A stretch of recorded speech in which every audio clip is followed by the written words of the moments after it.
Hi, and welcome to the first of a special range of Playdevil podcasts, because I am here in Germany with Ian.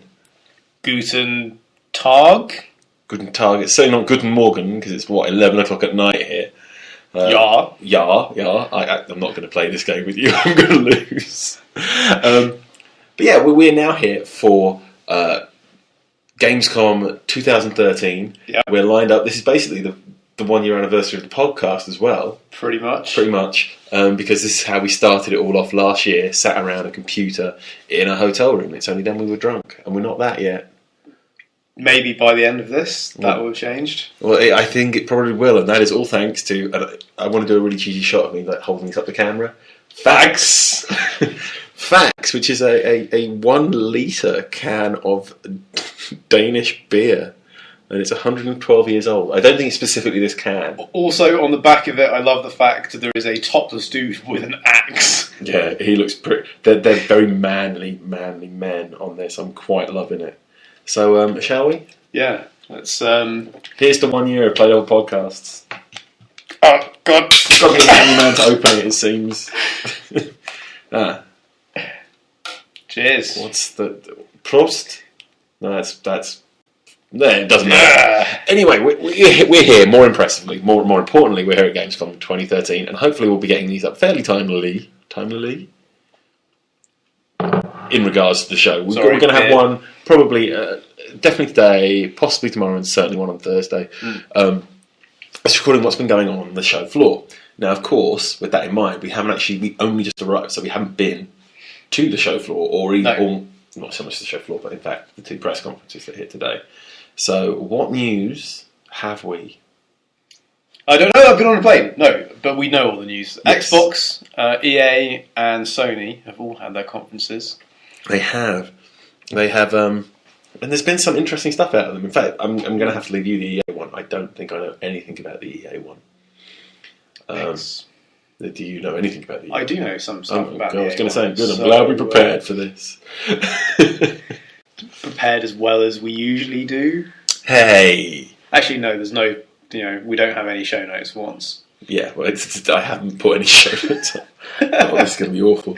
Still, we're showing willing. Yeah. Okay, out the gate, and I suppose the most important thing is, in fact, let's wind it back a bit, because the Xbox has been on a bit of a weird bent scene since E3, which has been this kind of like back-treading, kind of running backwards. Yeah, those guys have changed their mind, added to the value proposition. Moved from the value proposition. They're trying to get anyone and everyone on side at this point. There's definitely people out there going, these guys just need to sell some units, and they've not sold out, or they've not sold as many as they thought they would, or they've not sold as many as PS4 have, or blah, blah, blah. Who knows? No one's announced really any sales figures. Sony have said they've taken over 1 million pre-orders. And Microsoft's silence in that perhaps says something. That's not the kind of stuff that's normally announced. That's true. And I'm sure at launch, both of the devices will be a sellout, regardless. Let's face it. I know that some stores, some companies, are on their second allocation now for PS3, and that hasn't yet happened. PS4 rather, and that hasn't yet happened with Xbox. Right. I don't know whether that speaks to the production line. Yeah. Or whether that is. So quite a lot of people have been saying that production line wise, Microsoft's decision to turn down clocks on the cores, take off I think a core possibly from what you get, and to go for the DDR3 RAM has all potentially contributed towards a console which is easier to manufacture and has much higher yields than when the console was potentially first announced. When there were also lots of rumours flying around saying that the console had especially low yields. So, who knows what the real situation is and how many are going to be available. But if Sony have taken 1 million pre-orders, regardless of whether that's going to be available or not at launch, that seems like a significant increase over what was available for either the Xbox 360 or PS3 launch. Absolutely, and I do wonder if they're going to actually have the production. Well, they haven't got the production line for the million pre-orders. I mean, we know that because they are onto their second allocation with a lot of companies now. Yeah. And that is kind of a very strange situation for them because obviously, they didn't really have this issue last time because it was such an expensive machine, and this time they're coming cheaper. Yeah. And they've made something that is. I think it was also launching worldwide. So I know we're skipping ahead of the gun now, but we have launch dates for the PS4. So November 29th in Europe is a date that's relevant for us. 15th in the US. Yeah. And did they mention the Japan one? No. So I think if you are on that second allocation in Europe, you're not going to get it before Christmas, are you? No, you have to have gotten your pre-order in before now, which is an interesting dilemma for them because obviously if they are having problems with the production or if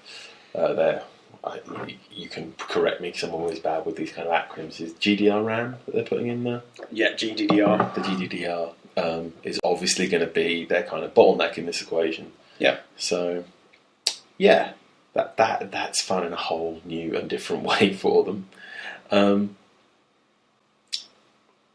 Moving on from that, I mean, that's kind of going back to the Xbox. Yeah. Back to that. They have been backtracking. I mean, it was you can now self-publish on it for indie developers. Obviously, it's no longer always online, and now connects out. It's in the box, still required to own, but not required to use. Yeah, absolutely. Which is an interesting change. I mean, I think in that regards, there's a lot of people. I think, and this is a mainly US-centric thing. I don't think people in Europe seem quite as bothered. I think, without wanting to be too rude, you've got loads of hick people who are saying, "This damn camera's going to be spying on me." Well, yeah, I don't think it's just hick people. I think it's also people who do lewd things in front of their cameras. But at the same time, like, if my Xbox isn't on, do you really think Steve Ballmer's going to be wanking off to me naked in my living room? I don't know what to say to that, Ian. You're a handsome man. I mean, you never know. I mean, I know that's putting it bluntly, but... Yeah, I don't think anybody's really worried about that. But everybody, I mean, you do have this kind of overarching worry just about loss of privacy in the world, and it's becoming more and more. I mean, and I'm not saying that's founded anywhere, and I don't think this is any worse than... In fact, this is far better than geotagging, because, let's face it, when you're at home, people generally know you're going to be at home. Letting people know where you are 24/7, it's a completely different problem. And to be honest, the high-quality microphone in the Connect 1 is effectively all I use that thing for anymore. Not Connect 1 as in Xbox One, Connect as in the original Connect as in the Connect that is currently attached to my Xbox 360 in my living room. Sorry. Yeah, confusing. So is that Connect 2 with Xbox One? Yeah. Anyway, on the original Connect, the Connect 1. The original. I'm going to go with the original. Confusing names. Anyway. That is certainly... Using that in Mass Effect and certain other games has been remarkable. Compared to, say, Binary Domain, which forced you to stick a headset on and had horrendous voice recognition. Don't go spitting no shit about my Binary Domain. I love Binary Domain. That French robot is awesome. And Big Boo! Yeah, that is... I love it so much. Binary Domain was cool, but that voice recognition was shoddy. It was. It actually got to the point that it was to the detriment of the game. Yeah. Only in the sense that while it was actually really funny, the mistakes it made, it did actually impact the story development. Because I alienated a member of my crew because he thought I was saying no, when in fact I was saying big bow. Because obviously you can't say it any other way than that. Yeah, no, of course not. But then, literally 3 weeks later, Mass Effect 3 came out, and the voice recognition in that revolutionised the way I played it. It also revolutionised my wife hating me play that game. But that's a different story. Did you make kissy noises at your romantic. Well, no, you couldn't really do that. It wasn't really. You could use it for dialogue selection, but I didn't really do that because it was always. I found it a bit weird to do that. Yeah. Just in combat, you just barely had to pause the game anymore. Yeah, of course. You just say a name and power, and boom, it was done. It was kind of like shouting out orders in a battle to a certain degree. And telling your Xbox to kind of do things and doing things. It wouldn't always do it first time, but it did the majority of the time, and it kind of gives you a bit of a Minority Report-esque kind of feel to it, sliding around everything. It wears off quickly, but if they can improve on that stuff, even if I never use it for the camera, then... But will you ever plug it in now that you don't have to? I guess that's the real question. I certainly... I've had bad experiences with my Kinect in terms of, and obviously the new wider angle lens, the HD lens, the fact that apparently tall people can now be within 3 feet of it, 3 or 4 feet. Oh. It's going to be massive. I say massive for me because I'm big. It's going to make a huge difference to me. I mean, I really it became impractical. I'm going to try it because at the minute the space I play games in is. Unless I want to stand on my sofa, I've got a maximum of 4 foot to play with. Right. Well, I guess the real issue is: do you think that by allowing, do you think that in itself saying that you no longer need to have Kinect in there, more people will come round to Kinect because they will simply have it and play it, or do you think they'd be better off taking it out of the box now that it's no longer essential? Because obviously it's still. And this comes into some of the news from today's press conference. Obviously, it's still a more expensive system, but, and while neither you or I care, it does now come packaged with what we can only assume is going to be a £50 game. Yeah. That is going to be probably the most popular game that it launches with. Yeah. So FIFA 14 is being bundled with every Xbox One in Europe. Which is, I'm not going to say what that feels like to me because I'm not a FIFA fan. Yeah, it makes no sense to me to have it in the box because even having it has obviously instantly no trading value. Yeah, I was quite disappointed because the rumours have been going around for a couple of days that a big third-party game was going to come bundled with the system. Yeah, and initially, I guess my thoughts were probably that it was going to be Rise. Mm. Lots of other people thinking that as well. But the only reason that FIFA makes sense to me. Because they are making a packet off the Ultimate Team. They make a fortune off that. Yeah. People are coming in all the time. It's basically now a freemium model.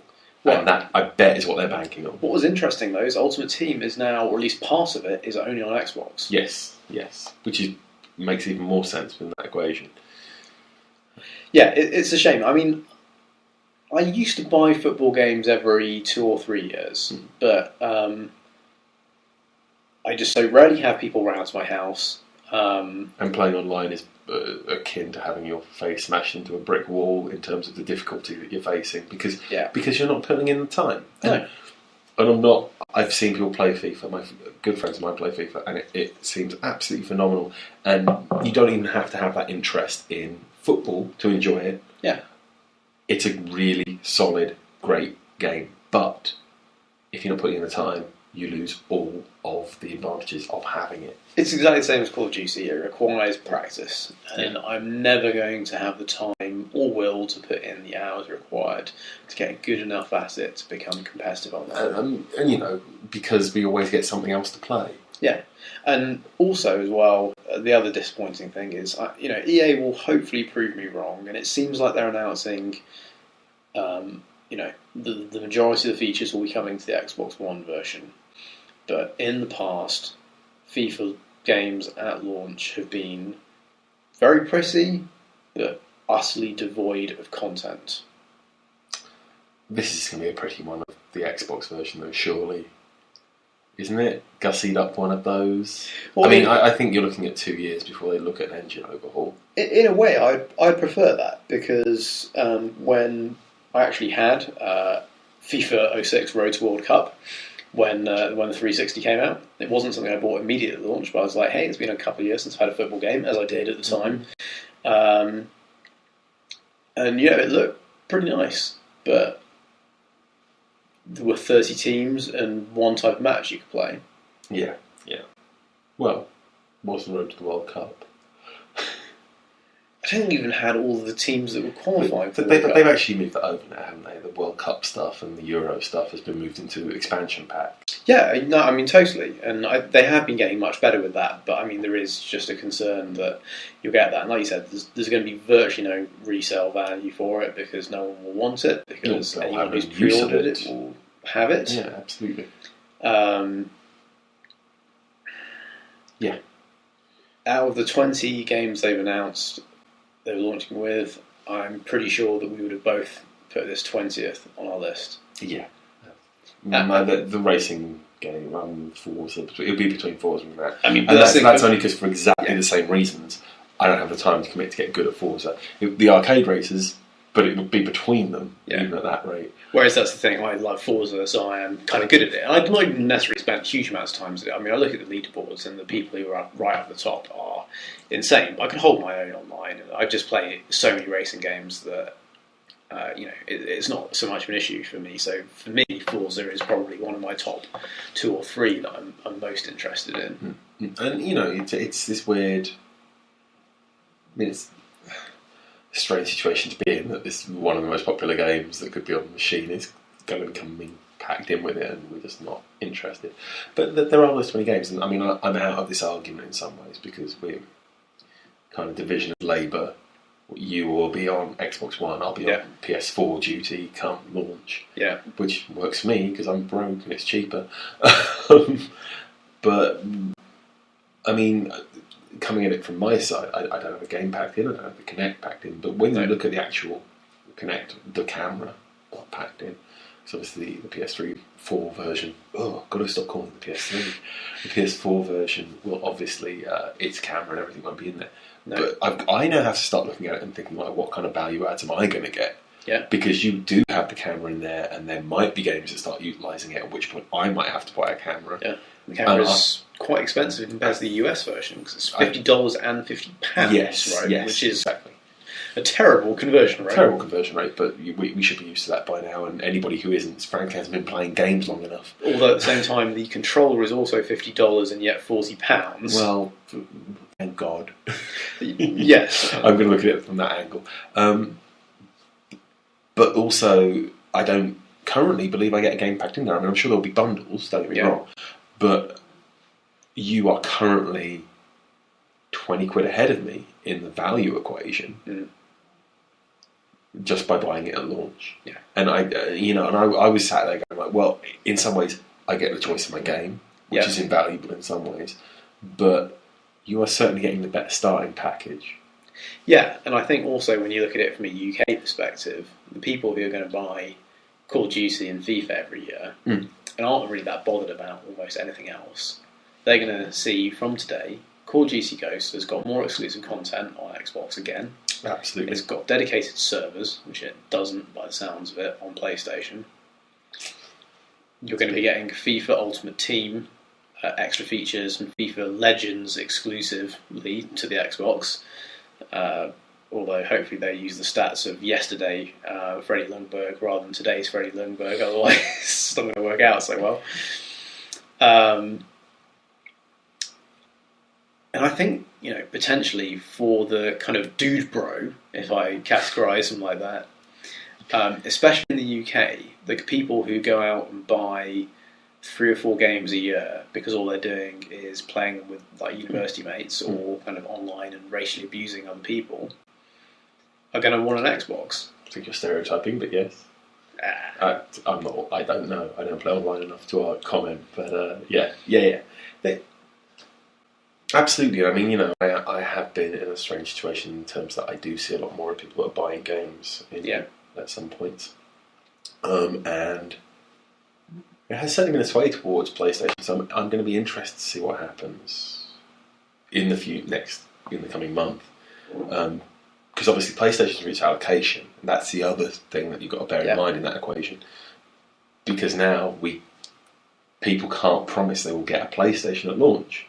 Yeah. It's going to be but you can get an Xbox. Yeah, will be out. I'm guessing a little earlier.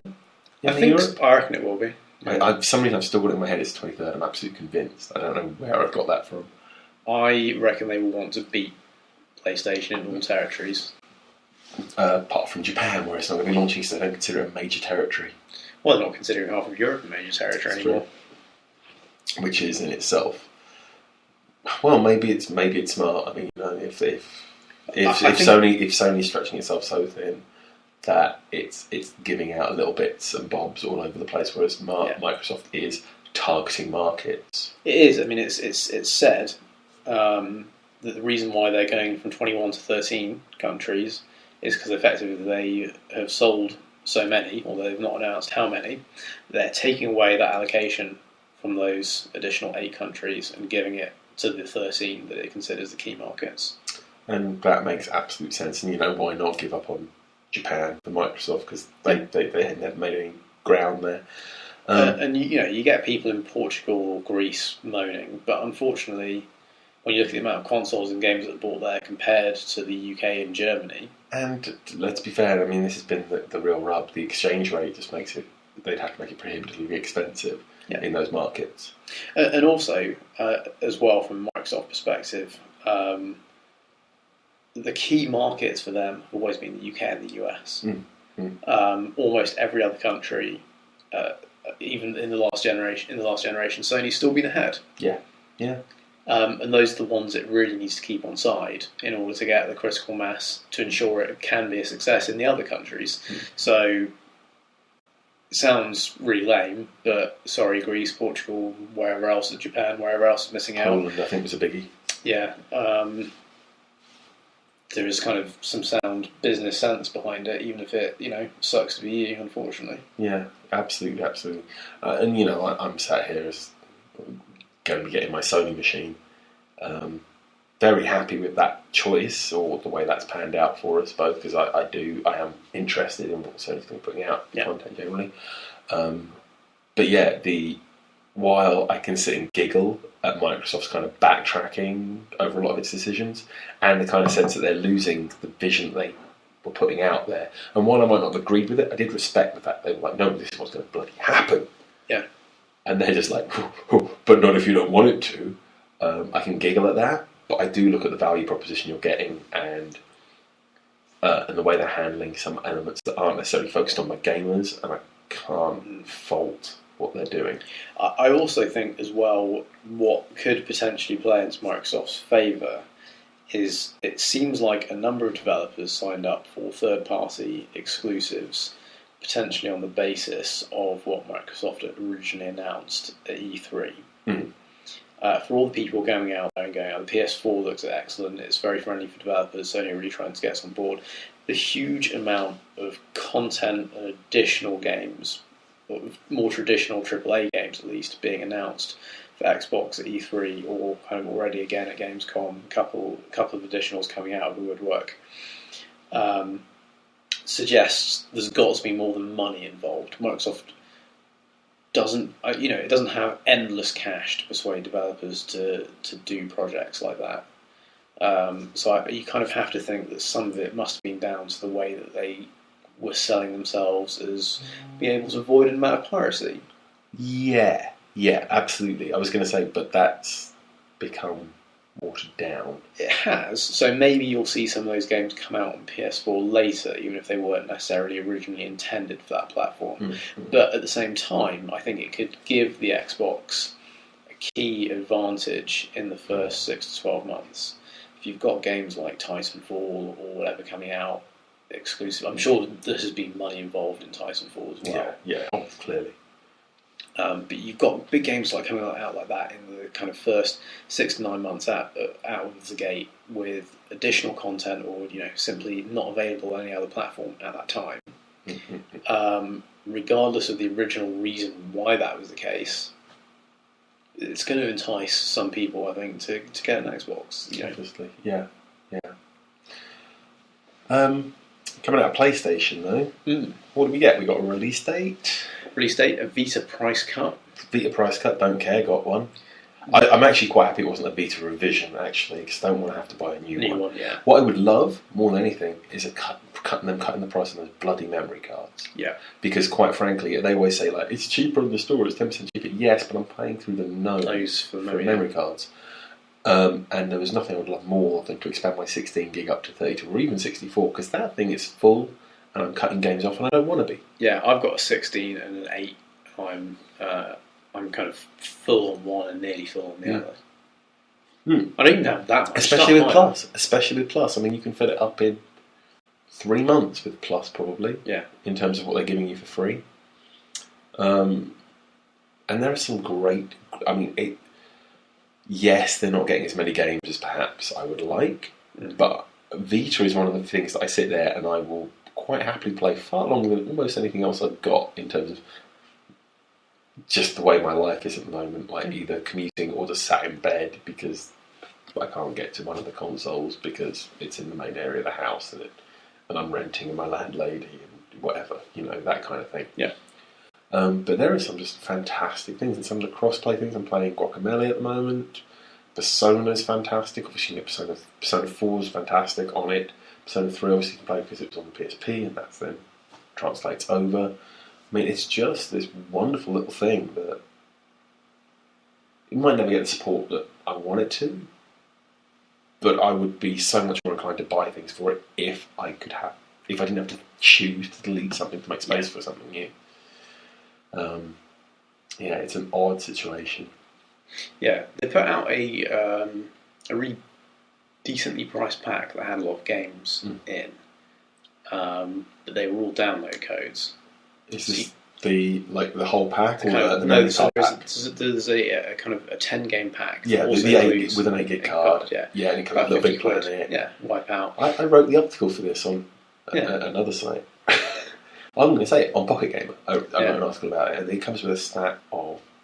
But unfortunately, when you look at it, the amount of stuff you get takes roughly about 8 gigs. Exactly, yeah, you've got to start picking and choosing. It's like... You've got to buy another bloody memory card. Yeah. And, it makes absolute sense. I mean, and that's what they should be doing. I mean, and I think I said this back when we were podcasting when the Vita released. What I think I would have appreciated if they released a 64 gig card here, or at least made it readily available. Yeah. Still charged the same amount, but gave you about 50 quid's worth of PSN credit, or lock me in some games. Chances are I'll own half of them already if you're already a Vita owner. Yeah. But it costs them nothing into what possible revenue they'll be losing. But ultimately, it doesn't cost them anything to put that on, and they're definitely making the money off the sale of the card. It's an odd one, and you can kind of see the reason behind proprietary memory. It's money in the bank. Well, I think again it was a piracy thing as well, though, wasn't it? So there's other reasons behind it. But I don't know. Again, like you said, if they would have just made a slightly more expensive version that had like 64 gig of inbuilt memory or something, I'd have just bought that and just been like, all right, saw these memory cards. I'll buy one. Leave the memory card in. Yeah, leave the memory card slot in there, and it's like I say, it's a great machine, but its issues come down a lot to expense, and cutting the price of the system is not the solution for me. No, and again, in terms of games that were announced today, it was mainly indie games and Tearaway. It's still Tearaway, which is true, but not announced today. But. And a lot of cross-play stuff as well. Some stuff which you kind of think, okay, this is fine. Great as cross-play. Hopefully, it's cross-buy too. Yeah. Kind of maybe launch it on Vita first. Maybe that will get some people involved. I know with cross-buy and cross-play, it seems like everyone wants to get everything released on the same day, but I'm not sure in terms of selling Vitas that's a great idea. I don't know. I mean, I think, like I say, the problem with the Vita comes for the unit. It's partly cost. For the knowledge that you're going to need the memory in there, it's cost. And just where we are with phones and everything, I mean, you've got to really want to commit to it. And the fact is, Vita has some fantastic games, but if that's not enough to convince you, then they're not adding any dressing. There are no side orders with these fantastic games at this point. Is kind of where we are with that. But yeah, I hope it gives the Vita a little bit of a kick in the arm, shot in the arm rather. Yeah. Because we are reaching a point now where it needs something because I don't want it to die. Borderlands 2 is coming out for it? That could be good. Certainly that's puts it in a completely different kind of situation. I mean, I'd play. Do you think is it the full game? I really like Borderlands, but I don't want to play Borderlands 2 again. No, but I would play it for the first time. I owned Borderlands 2 and then I traded it because I bought it for as much as I could trade it for, and I knew I was never going to get round to it. But if there's a new injection of people playing it on Vita, then that might be a way for me to hop in.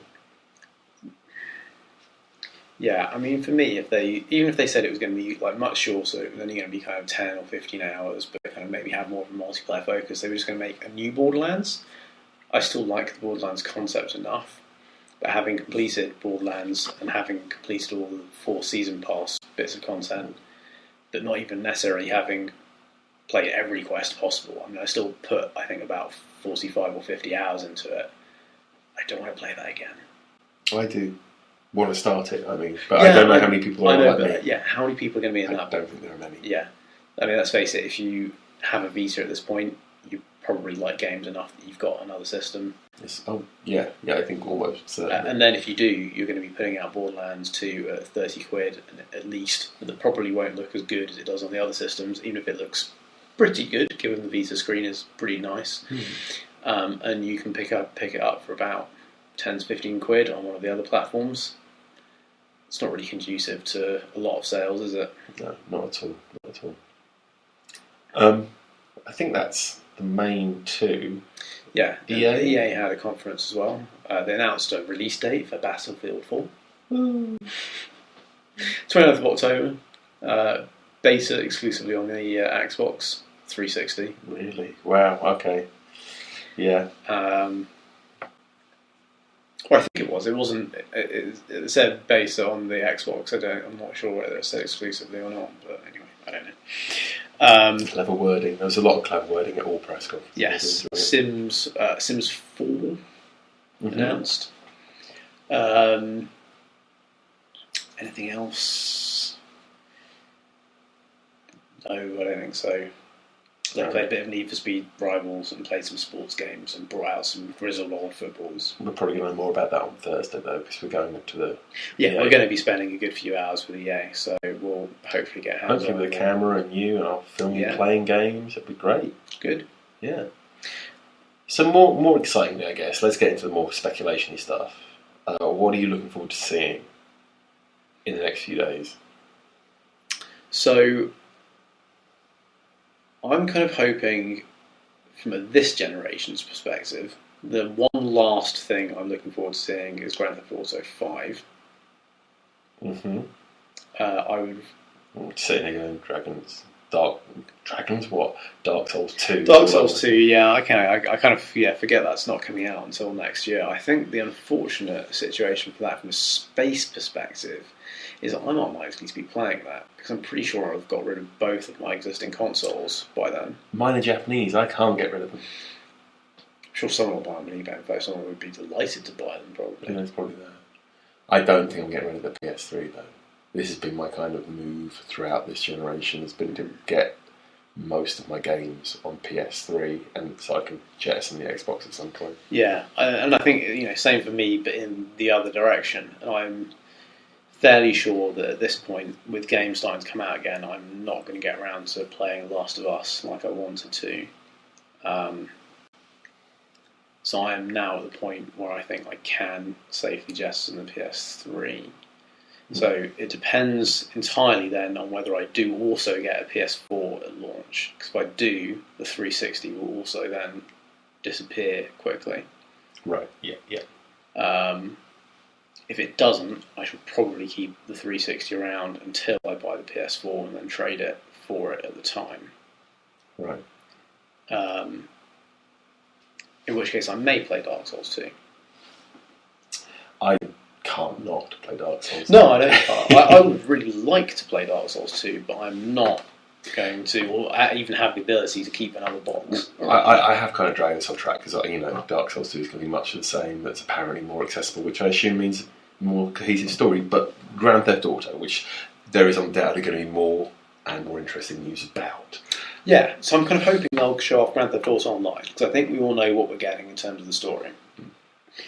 GTA 4 multiplayer still is up there in the top 10 lists of Xbox, PS4, Steam in terms of players every week. Playing it a little bit at the time, it had some kind of cool ideas, but it all felt haphazard. Yeah, it was like poorly coalesced. Yeah, I mean, if I was going to be really rude, it's kind of like you've got a genius who'd become a drunken tramp, and then he's in charge of making it. He would get drunk and shout some things out. Most of them would be rubbish. Occasionally there'd be a spark of absolute genius. Do you think that was when he was most drunk or most sober? Who knows? I'd say most drunk. And unfortunately, it was all then put together by him as well. Genius. So genius is at the bottom of a can of facts. We're probably pronouncing it incredibly wrong. No, I'm sure we are. Faxy. F-A-X-E. Is it a Faxy Fakes. Brewery? Fakes Brewery, Denmark. Like I say, it's 120 years old. It's the one bit I understand on all this. Which is odd, considering it's mostly in English. Yeah. So I'm kind of hoping that with GTA Online, especially they're saying it's going to be like persistent and so that €2.90 there. Sorry, We'll put a photo of this up with. I already have. Check out our Twitter account. Our Twitter account. This is in fact, I think you should get a photo of somebody holding it and against the normal beer. It really does put it in perspective. It's also remarkably difficult to drink from because it's wider than your hand. I do have bigger hands than most. Taller than your face. It makes me feel like when I bought a Hoegaarden to feel like a child. Because those Hoegaarden glasses make me feel like a baby. Yeah. This makes me feel like I'm drinking a can of Coke when I'm 4 again. I like it. Sorry. Carry on. Grand Theft Auto, genius. Yes. So hopefully this one will be genius all the way. Because the last one, who knows what it's like now, because it's been 3 or maybe even 4 years since I played any of that online. Yeah. The first 4 or 5 months it launched, I was playing it a little bit, whilst the DLCs were coming out. It was laggy, it was glitchy, it was, a lot of the games were terrible. The ability to run around online with some mates and blow some stuff up and stuff was pretty cool. But, that online city part was too haphazard in terms of what was available to, and it felt dead compared to single player in terms of what was actually available to do. So they make this feel like a living, breathing world. Keep it interesting. Keep the activities tight and focused. Then I think it could be really cool. It seems like from some of the videos online that effectively it looks a bit like Burnout Paradise / Need for Speed Most Wanted in terms of it will be potentially giving you challenges and stuff to do. So like auto log. I'm trying to think of a good way of spinning that out into a auto flog. Is all I came up with. I'm sure there's a better one than that for crime. But yeah, auto stab. Doesn't have the same rhyming thing. But no. Yes, it works. Yeah, so that should be exciting. And do you think? Have you heard if they're going to be having anything about on the show floor? No idea. Okay, right. That's the beauty of this, right? I mean, we'll find out tomorrow morning. Well, will we? We're in a very weird place. You and I never know what we're going to be seeing. No. What happens is tomorrow.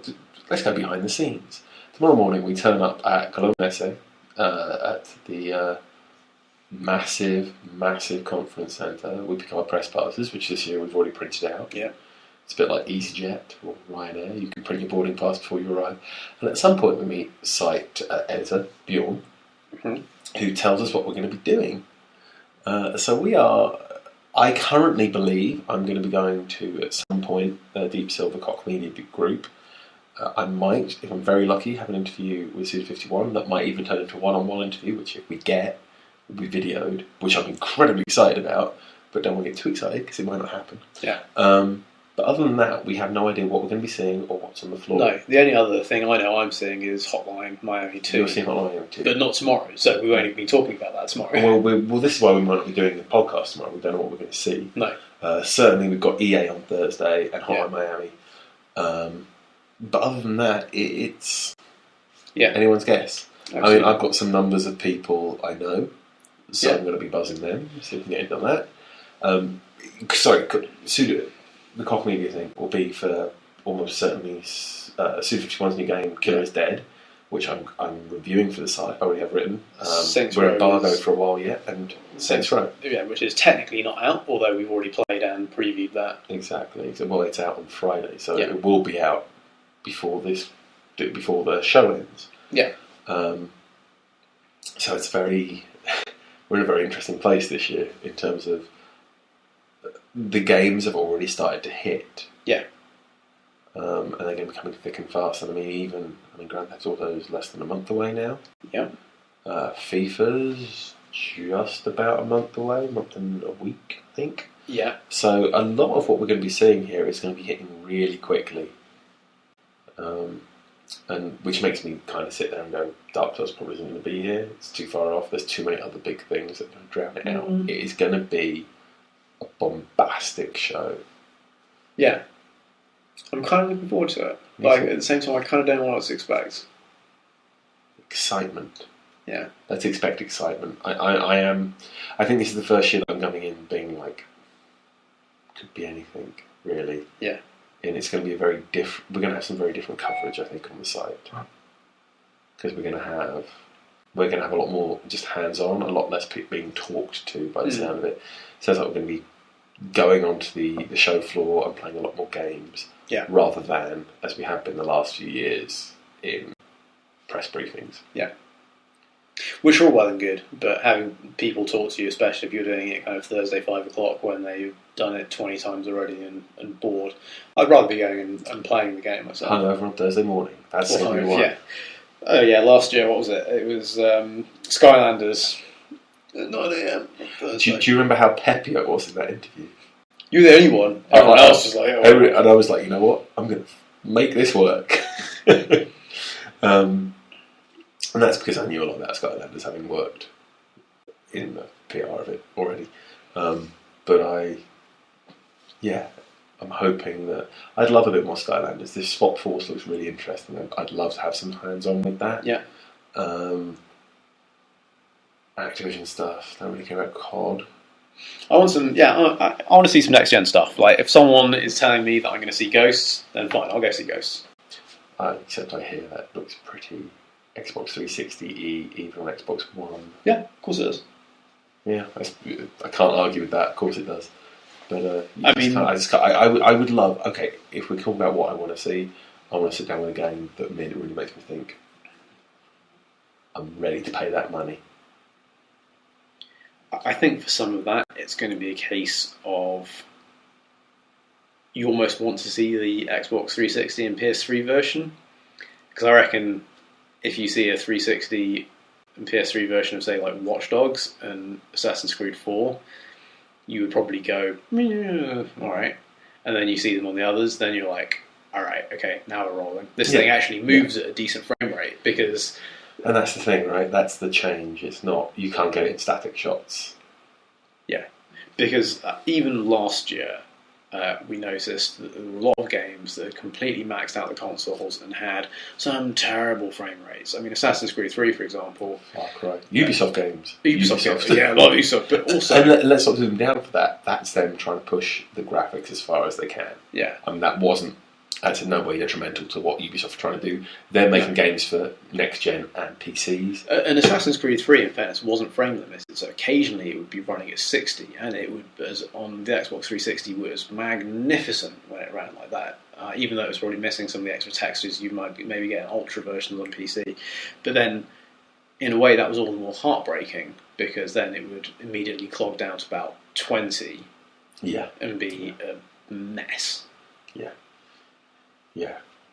But I mean, they're not the only culprits. No. Saints Row 4, it looks great, but best on PC. Best on PC, I think. Unfortunately, my PC is not good enough to run it as good as how it will look on a 360. So I might as well stick to it on 360. But I think maybe PS3 in that one, because the last one was better on PS3. So we'll see how much difference that makes. But that's a game that I'm really excited to get my hands on as well. Yeah. Honestly, I don't know what I'm excited for now. So I'm excited for a lot of things, especially PS3, 4. But like the kind of the sheer number of games, Killer is Dead. I've already got my hands on. I was very excited for that. I am very excited for that. I should say. Can't say anything about it, obviously, yet. But my kind of games, we're moving into the season where it's the big hitters, and that's not really my focus. No, whereas I think I'm kind of moving away from some of that, but at the same time, I still enjoy a lot of that stuff. Mm-hmm. So, I think we're going to talk about today, maybe in a podcast later on. You know, we were talking on the plane. I've been playing quite a few games on PC, Shadowrun, Space Hulk, Papers, Please, which have all been excellent. Unlikely ever to see the light of day on console, any of them, I think. Although Papers, Please, I think it should probably work all right on, say, a Vita. Yeah, that would be a good spot for it, and that could happen actually. Yeah, and again, so could Space Hulk and all of those. Yeah, again, Space Hulk's got controller support. I don't see any reason why they couldn't happen. I just see it just seems unlikely for whatever a variety of reasons. Space Hulk was kickstarted, right? No, Shadowrun was kickstarted. I knew Shadowrun was as well. I thought there was something with Space Hulk. Really, I don't know. Maybe there was. I don't know. Yeah. So yeah, they're all pretty cool. Now I guess they're not your necessarily traditional AAA games. Absolutely. But I'm really looking forward to seeing some of the Xbox titles. What was it, Crimson Dragoon? Yeah. Kind of interested to see how they can use controllers and Kinects and stuff to do potentially kind of more complex games. So it's not something I think I'm likely to buy, but it'd be interesting to see how they're using it with something like Zoo Tycoon and also Frontier. Yeah, absolutely. Really great games like that. So got a lot coming up. We're going to see a lot of it, I think, importantly. Yeah. And then also, I think for me, I just want to kind of check out Forza and stuff. Because I think that's probably, from what I've seen, the nicest looking launch game, apart from maybe Killzone. I do know what I'm looking forward to most. Infamous. That's not what I'm looking forward to most. I was saying impressive looking launch games. Infamous looks fantastic. I'm not sure it's at launch, but I love them. I've never really got on with them. Fair enough. What I'm looking forward to most is filling up my street passes. I'm taking my 3DS, I'm hitting that hard. I'm getting all those pink puzzle squares. You can't see me shaking my head, but that's exactly what I'm doing. Although I have seen the rabbit. The rabbit's pretty good. That made me sound like I was talking about some weird sex toy you'd bought. It did, but I did. It is the rabbit that sells you stuff on Street Pass. I haven't bought anything yet because I'm proud. I have some pride. I'm going to live off the free Street Pass stuff, but I'm going to fill out all my puzzles, and that is the best thing Nintendo's made in a while. How's your faxy fax doing? My fax still feels incredibly full. Yeah, I feel like I've been drinking this pretty hard for the last hour, and it's still pretty chunky. Yeah, I feel like mine probably has, 80% or more left. 80%? Oh dear, we're in trouble then. Well, we'll get back to some more beering tomorrow. Yeah. And some more podcasting, possibly tomorrow, definitely Thursday. Yeah. Catch people up on what we've been doing. Hopefully this will go up in ample time. And thanks for listening, everyone. See you later. Tune to Playdevil for all of your Gamescom coverage.